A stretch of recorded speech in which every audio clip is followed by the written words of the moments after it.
Welcome, my friend. My name is Melissa Dunn, and this is a channel that is all about helping you learn to love the Bible. Or if you're like me, you'll say, Melissa, I already love the Bible. Great.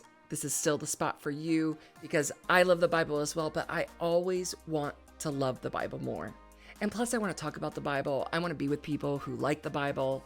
All of that means a whole lot to me. So I'm glad you are here. If you're new here, and quite frankly, I'm new here, so I'm 100% sure you're new here as well. If you have not hit the subscribe button yet, I just encourage you to do so. If you hit that little bell, you'll get a notification every Friday when a video goes live. Speaking of this only being my third video, may the Lord have mercy on me. I am in a steep uphill battle. I was going to say climb. Feels like a battle of technology, of figuring this stuff out, of learning how to write the content, shoot the content, edit the content, do all the things. So last night, actually, I'm just going to show you. Take a listen. I feel utterly depressed. I've spent all day working on Friday's video. This is only my own fault. So you see all this? This is where this question mark should actually be a video. All these clips should actually be videos, and they are all gone. Yep, I lost the whole thing. Jared and I spent 2 hours, at least, trying to figure it out. It's gone. It has floated up into wherever the deleted videos go, never to return again.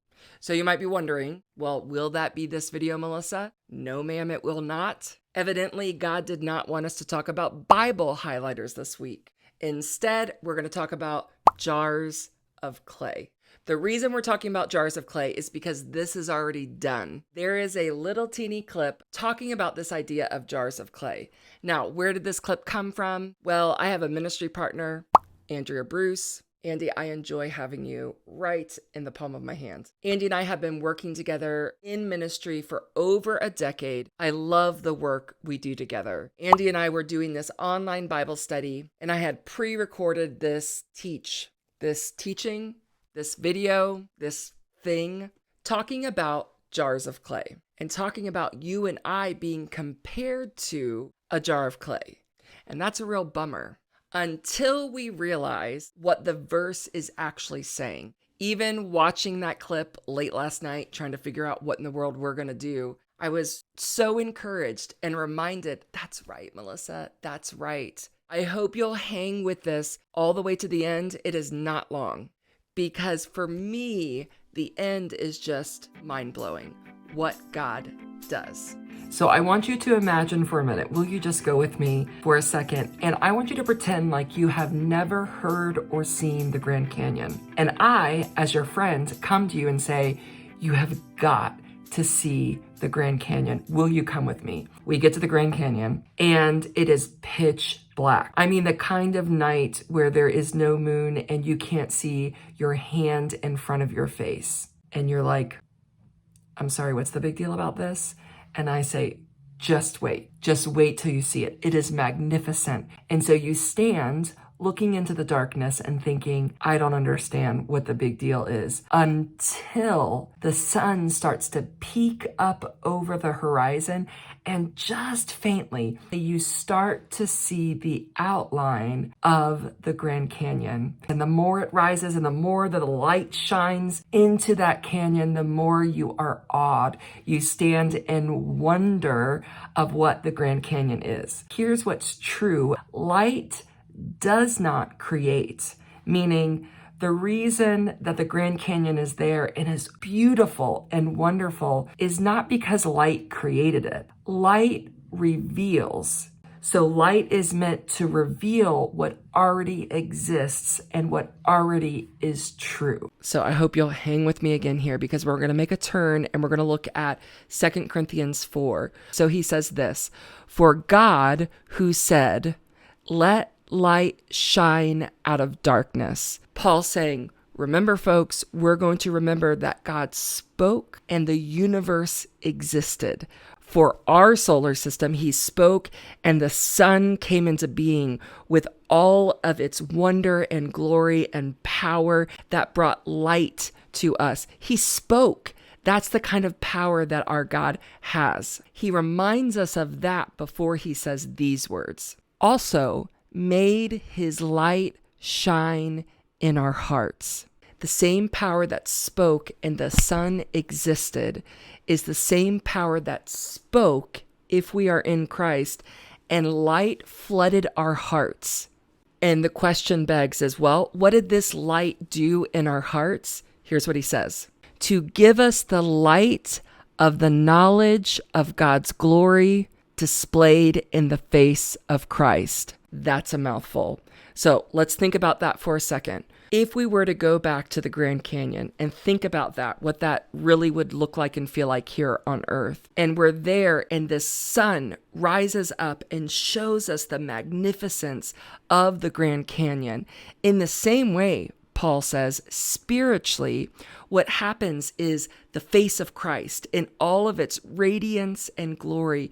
When we accept that, when he is ours, when we say yes in full surrender, it is like his face rises like the sun and it spreads out over to reveal. It's not creating, it's revealing what is already true. And that revelation is to see him for who he is. This is what that light does. It reveals who God is in our lives. And it is magnificent. But here's what gets interesting, is that Paul paints that picture of the glory and grandeur of God, but he says, but we have this treasure, this light, this gospel in jars of clay, broken, weak, drop it and the thing shatters, temporary shells. You know what's interesting that I don't like about this is that if you think about a jar that does not have any cracks and is completely whole and is made of clay, and there is a light on the inside of it, it's not going to have the same shining power. It'll have some will come out the top of it, but it does not have the same power as when the jar has a bunch of cracks in it. When it is cracked and broken in spots, then that powerful light that's on the inside bursts out of that pot, out of that jar of clay, and it's no longer just a simple jar of clay. It radiates with the beauty and splendor and glory of who God is. How do we not lose heart? Oh, friends, when we lay our eyes on that treasure and not on the cracks. And not only that, here's what's so bizarre. The cracks actually reveal more of his power, more of his splendor, more of his goodness, more of his grace as it bursts through and shines through this simple jar of clay. It is mind-blowing. I don't know about you, but I have spent years and hours and weeks and decades trying to cover up these weak places, these broken places, these cracks in my fragile jar of clay. Now, let's just clear something up really quick. By weak and broken, what I don't mean is sin. I am talking about just being human, just being finite and limited, a human that is imperfect. Let us now recall this little disaster. That's a jar of clay. That's a jar of clay. It is a weakness, not on purpose, just incompetent, because jars of clay can only do so much. And I despise that. It is not something I want to lean into. I have, and really continue to, try to cover up these cracks and broken pieces. But here's what 2 Corinthians teaches us, and this is what blows my mind. It is not in spite of these weaknesses, but it is through these cracks and broken pieces of my jar of clay that God's glory shoots through them. So as I'm trying to cover up these patches and holes and broken pieces, what I'm really doing is covering up the beauty, the wonder, the majesty of who God is. This radiating light, that is Him.